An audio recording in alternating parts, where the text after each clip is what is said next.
रास बिहारी बोस की ये भूमि है।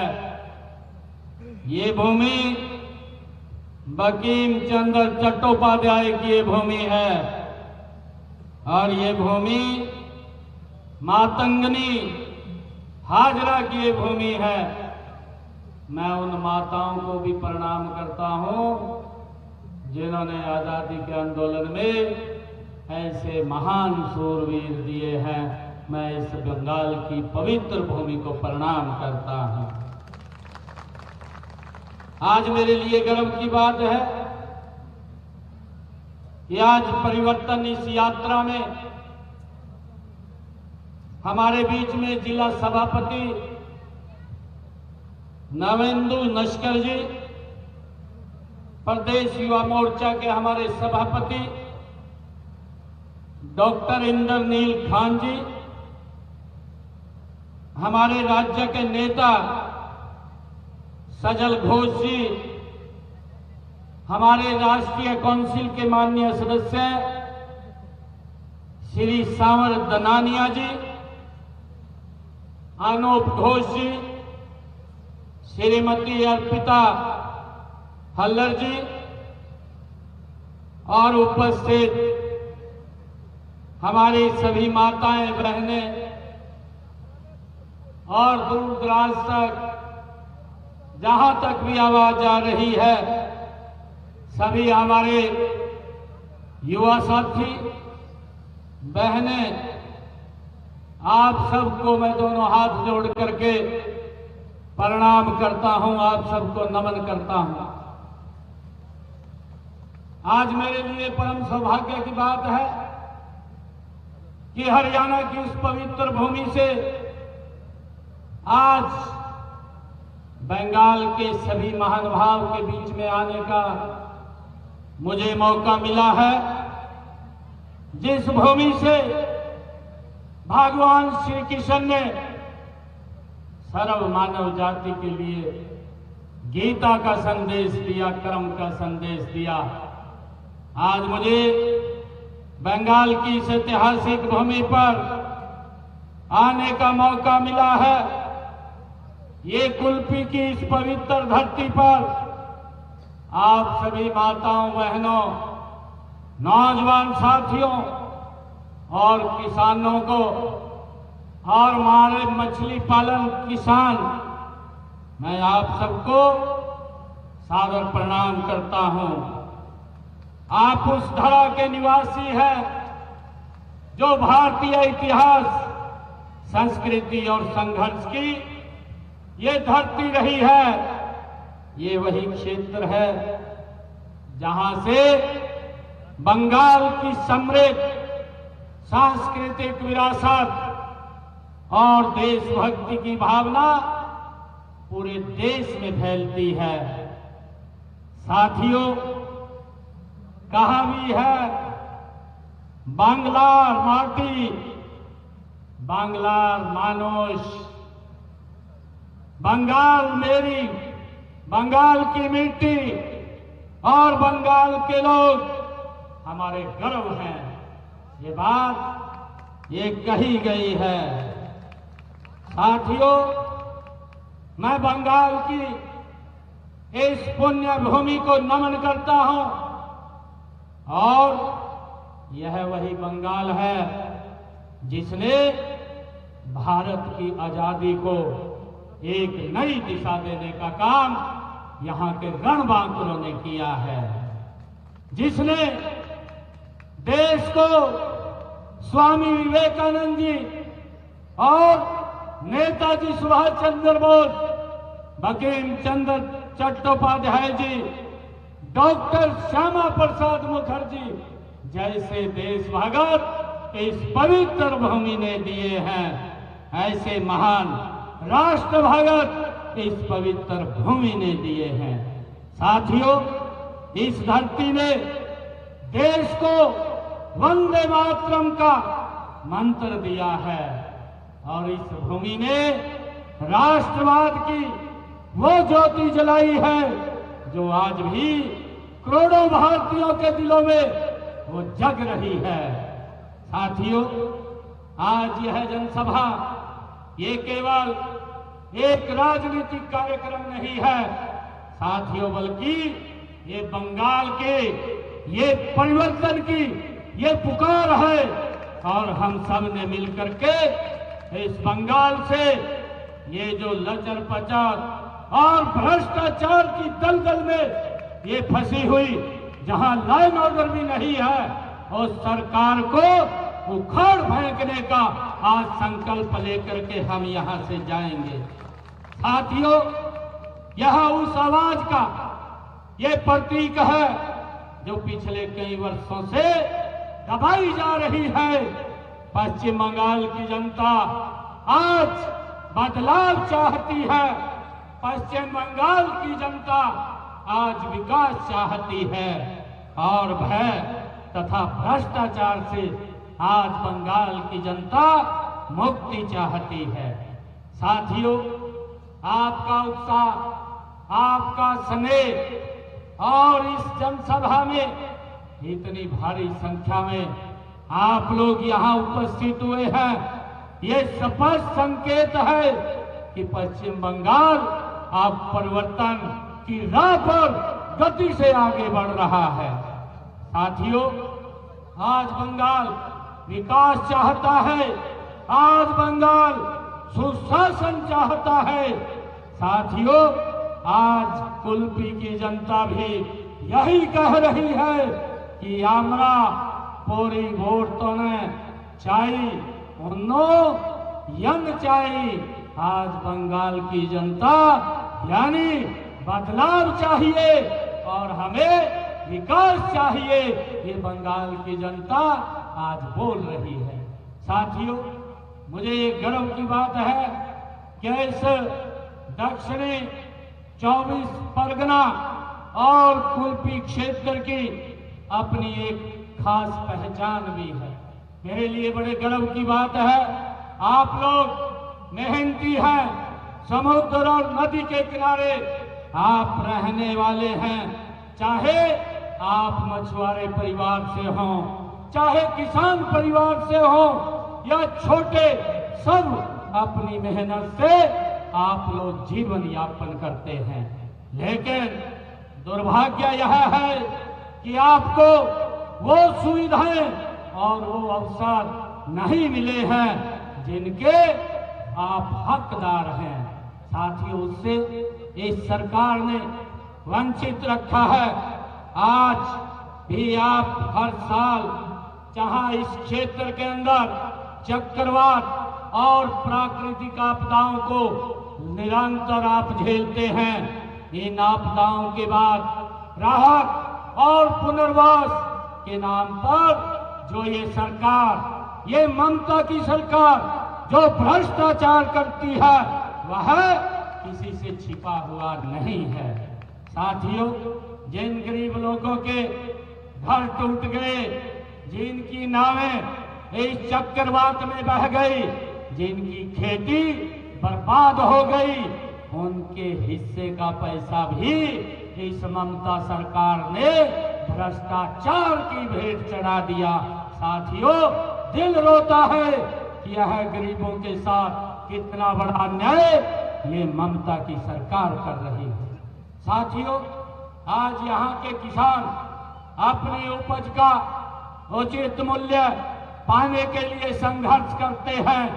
मछुआरे भाइयों को आधुनिक सुविधाएं और बाजार नहीं मिल पा रहे हैं।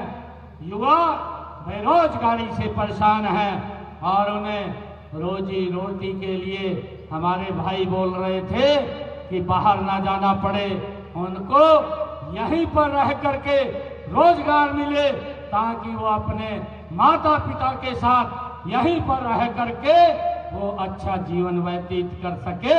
अब ये स्थिति हमें मिलकर के बदलनी है, ये संकल्प हम सब ने लेना है।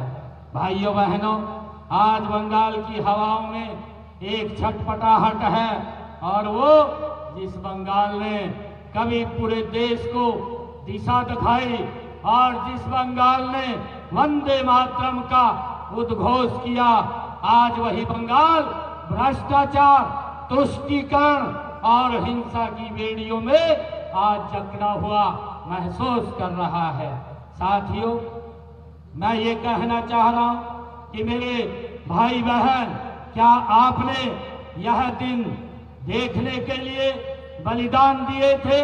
आपका जोश बना रहे कि आप में कितना क्रोध है, ये हमारे महापुरुषों ने हमें रास्ता दिखाया है। साथियों, मैं कहना चाहूंगा कि जिस धरती ने देश को जगाने का काम किया है, आज फिर वही बदलाव का पैगाम लिए खड़ी है। जिसने आजादी की भूमि के आजादी के उस आंदोलन के अंदर यहाँ के रणबांकुरों ने अपनी महत्वपूर्ण भूमिका निभाई थी, आज ये बंगाल उस आजादी के लिए आज फिर तैयार है, उस पैगाम के लिए खड़ी है। अब अन्याय की हर दीवार हम सब ने मिलकर के गिरानी है, क्योंकि जनता की ताकत हर तूफान से बड़ी है। साथियों, हमने मिलकर के इस भ्रष्टाचारी सरकार को बदलना है। साथियों, यहाँ की सरकार ने केवल, हम सब देखते हैं, नाम बदले हैं, काम नहीं किया है। नाम तो बदले हैं परंतु काम नहीं किया है।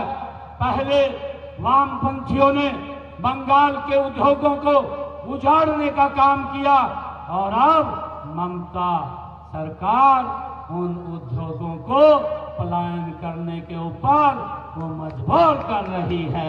साथियों, इसे गरीबी की दलदल में धकेल दिया गया है बंगाल को इनकी गलत नीतियों ने। साथियों, यहाँ के लोकतंत्र को इस बंगाल की सरकार ने खतरे में डाल दिया है। साथियों, आज आपका ये आक्रोश ये बता रहा है कि यहाँ की सरकार ने केवल नाम बदले, काम नहीं किया।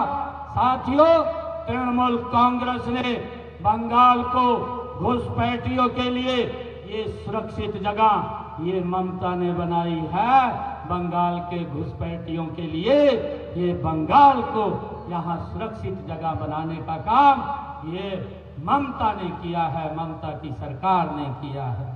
साथियों, इसीलिए देश के यशस्वी प्रधानमंत्री आदरणीय नरेंद्र मोदी जी ने नागरिकता संशोधन अधिनियम जो लेकर के आए हैं, उसका विरोध ये ममता दीदी कर रही है, ममता सरकार कर रही है।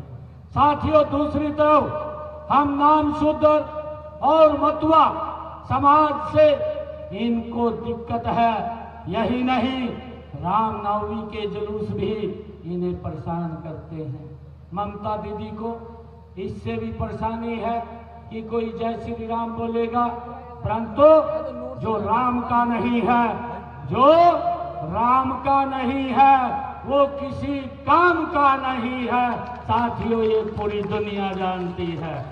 और ममता दीदी ये अपना बोरिया बिस्तरा आप पैक कर लीजिए।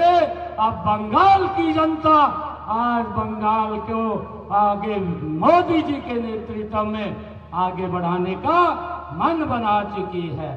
साथियों, आदरणीय नरेंद्र मोदी जी ने केंद्र की जो जन कल्याण योजनाएं ये बंगाल के लोगों के लिए वो लेकर के आई हैं, इस तृणमूल कांग्रेस ने वो आप लोगों तक वो पहुंचने नहीं देती है, उसको रास्ते में ही रोक लेती है। वो दीवार बन करके उन योजनाओं के बीच में खड़ी हो जाती है ताकि उन योजनाओं का आप तक लाभ ना पहुंचे। चाहे आयुष्मान भारत योजना हो। साथियों, मैं आपको बताना चाहता हूं, मेरे हरियाणा के अंदर आयुष्मान योजना जब से देश के यशस्वी प्रधानमंत्री आदरणीय नरेंद्र मोदी जी ने लागू की है, हर व्यक्ति को 5 लाख रुपए का 1 साल के अंदर अधिकार है कि वो अपना इलाज किसी भी अच्छे हॉस्पिटल में करा सकता है। और मुझे खुशी है, हमारा हरियाणा एक छोटा राज्य है और छोटे राज्य के अंदर मेरे हरियाणा में जब से योजना लागू हुई है 27 लाख लोगों ने उस योजना के तहत अपना इलाज कराया है। हरियाणा सरकार और नरेंद्र मोदी सरकार ने 4,500 करोड़ रुपया उन लोगों के इलाज के लिए देने का काम किया है। और इस योजना से ये ममता सरकार ने मेरे बंगाल के लोगों को ये वंचित रखा है, उन तक ये योजना का लाभ नहीं पहुंच रहा है। साथियों, यहाँ की सरकार ने राजनीतिक द्वेष के कारण गरीबों के हक पर ताला लगा रखा है, गरीबों के हक पर ताला लगाया हुआ है। साथियों, अब समय आ गया है, मैं आप लोगों से, एक यूपी की सरदारी जनता से मैं कहना चाहूंगा कि अब समय आ गया है कि गुरुदेव रविंद्रनाथ टैगोर जी के सपनों का सोनार बांग्ला बनाया जाए और उसको लेकर के एकजुट होकर के हमने यहाँ भाजपा की इस परिवर्तन के संकल्प को लेकर के जो ये यात्रा निकल रही है, साथियों, यह केवल राजनीतिक कार्यक्रम नहीं है, बल्कि पश्चिम बंगाल के भविष्य को ये बदलने की ये यात्रा है और जिसके अंदर हम सब मिलकर के इसको आगे बढ़ाने का काम करेंगे। भाइयों बहनों, मैंने कहा है कि देश के यशस्वी प्रधानमंत्री नरेंद्र मोदी जी के नेतृत्व में पूरे देश में विकास की एक नई धारा बह रही है। देश ने पिछले एक दशक में परिवर्तन का वह दौर देखा है जिसकी कल्पना पहले कठिन लगती थी। साथियों, आज भारत विश्व मंच पर एक नई पहचान नरेंद्र मोदी जी के नेतृत्व में वो खड़ा कर चुका है। साथियों, आज भारत नरेंद्र मोदी जी के नेतृत्व में दुनिया की ये चौथी आर्थिक शक्ति बन करके खड़ा हो गया है। आज दुनिया के अंदर भारत की ये साख बड़ी है और करोड़ों गरीबों के जीवन में सकारात्मक बदलाव लाने का काम ये नरेंद्र मोदी जी ने किया है, जिससे बंगाल के लोग हमारे वंचित हैं। साथियों, यह सब संभव हुआ है, ये संभव इसलिए हुआ है क्योंकि देश के अंदर एक दूरदर्शी नेतृत्व नरेंद्र मोदी जी के नेतृत्व में काम कर रहा है और विकास को राजनीति का एक केंद्र बनाया हुआ है। साथियों, मैं विशेष रूप से आज नारी शक्ति को भी मैं नमन करता हूं, क्योंकि कल ही महिला दिवस था, अंतर्राष्ट्रीय महिला दिवस, और मुझे ये बहुत ही दुख हो रहा है कि यहाँ की सरकार ने जो स्वयं महिला है, ये ममता दीदी जो स्वयं यहाँ सरकार चला रही है, महिला दिवस के ऊपर हमारी देश की महामहिम राष्ट्रपति महोदय द्रौपदी मुर्मू जी का जिस प्रकार से इस बंगाल की उस भूमि के ऊपर इसने अपमानित किया है, बंगाल की जनता आने वाले चुनाव में ममता को सबक सिखाने का ये हमारी महिलाएं काम करेंगी। साथियों, किसी भी समाज की तरक्की तब तक नहीं हो सकती जब तक नारी सशक्त ना हो। ये आदरणीय प्रधानमंत्री जी इस बात को बोलते हैं। आदरणीय साथियों, देश के यशस्वी प्रधानमंत्री आदरणीय नरेंद्र मोदी जी ने महिलाओं को सशक्त करने के लिए लखपति दीदी योजना, ड्रोन दीदी योजना, ये महिलाओं को आत्मनिर्भर बनाने का ये बीड़ा आदरणीय नरेंद्र मोदी जी ने उठाया है। साथियों, मुझे खुशी है बताते हुए कि हमने हरियाणा के अंदर 1.5 लाख बहनों को लखपति दीदी बनाया है और अभी हमने आगे 3 लाख और लखपति दीदी बनाने का निर्णय मेरी सरकार ने लिया है। यह आदरणीय नरेंद्र मोदी जी के नेतृत्व में यह संभव है। महिलाओं को सशक्त और मजबूत करना ये किसी और के बस की बात नहीं है।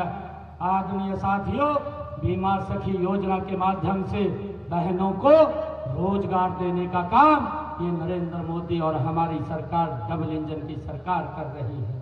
साथियों, मुझे खुशी है कि हरियाणा में हमने महिलाओं को सशक्त और आत्मनिर्भर बनाने के लिए लाडो लक्ष्मी योजना आदरणीय नरेंद्र मोदी जी के नेतृत्व में मैंने अभी ही 1 साल पहले हरियाणा में चुनाव थे और हमने वायदा किया था आदरणीय प्रधानमंत्री जी के नेतृत्व में कि हम बहनों को, महिलाओं को 2100 रुपया भेजने का काम ये हमारी सरकार करेगी और मुझे खुशी है हमने उसको लागू कर दिया है।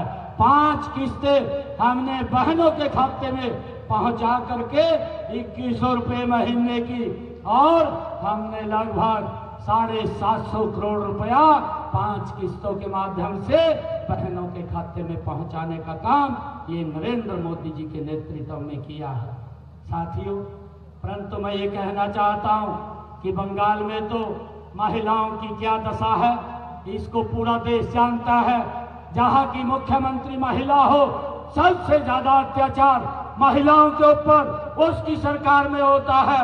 महिलाएं सुरक्षित रही है, इसी से अनुमान लगाया जा सकता है कि यहाँ जो देश की महामहिम राष्ट्रपति श्रीमती द्रौपदी मुर्मू जी का जो सम्मान तक नहीं किया गया, इस बात से भाइयों अंदाजा लगाया जा सकता है। परंतु मैं आज कलूपी की सरदारी को, कलूपी की जनता को ये आह्वान करने के लिए आया हूं कि भारतीय जनता पार्टी की केंद्र व राज्यों की जो डबल इंजन की सरकारें वो चल रही हैं, ये अनेक राज्यों में सुशासन और पारदर्शिता के साथ विकास का मॉडल वो स्थापित कर रही हैं। साथियों, हरियाणा में भी हमारी डबल इंजन की सरकार ने साबित किया है कि जब सरकार ईमानदारी से काम करती है, जब नीयत साफ होती है और नीति जनहित की होती है तो परिणाम भी सकारात्मक आते हैं।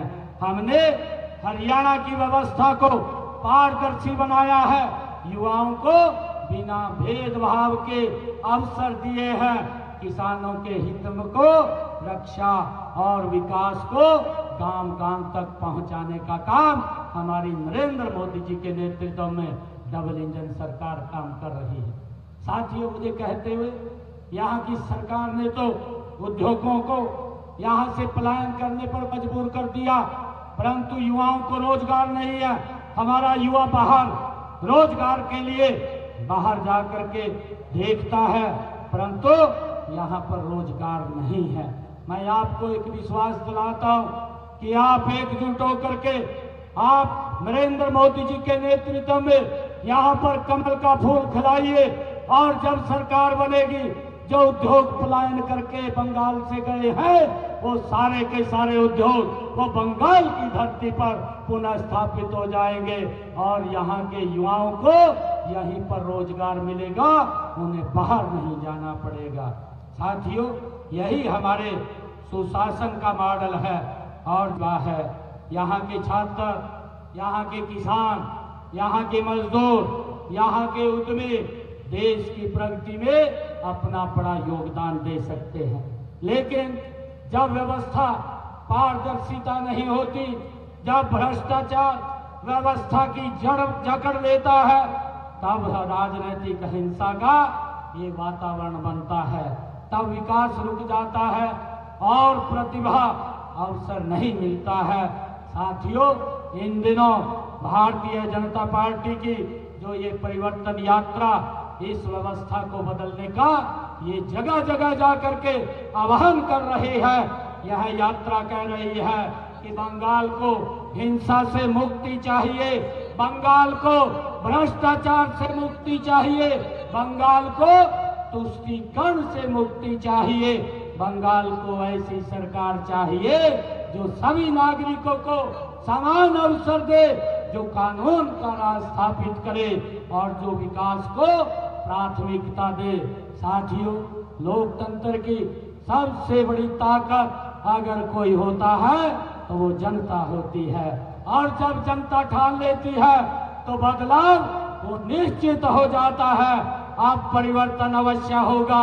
आज यहाँ उपस्थित आप सब महानुभाव को पश्चिम बंगाल की जनता जो परिवर्तन के लिए तैयार है, आप सभी का यह उत्साह आने वाली दिशा ये तय करेगा।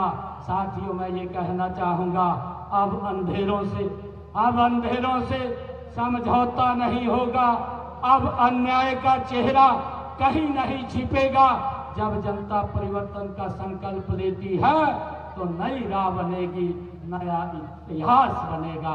साथियों, आप सब इतनी संख्या में आए हैं, मुझे पूरा विश्वास है कि पश्चिम बंगाल की जनता सही समय पर सही निर्णय लेगी।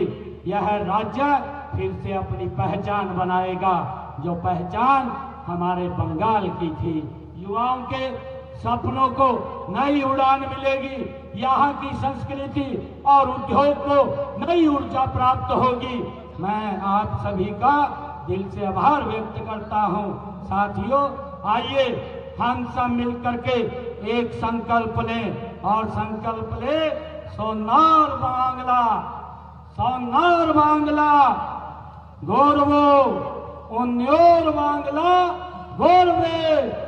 साथियों, हम मिलकर के स्वर्णिम और विकसित बंगाल ये बनाएंगे। आज यह संकल्प लेकर के हम यहाँ से जाएंगे। आप इतनी संख्या में यहाँ आकर के आपने इस परिवर्तन संकल्प को मजबूत किया है। मैं इसके लिए आप सबका दिल से धन्यवाद करता हूँ। एक जोरदार जयकारे के साथ भारत माता के, भारत माता के वंदे वंदे वंदे। बहुत बहुत धन्यवाद। जय हिंद, जय भारत, जय बांग्ला।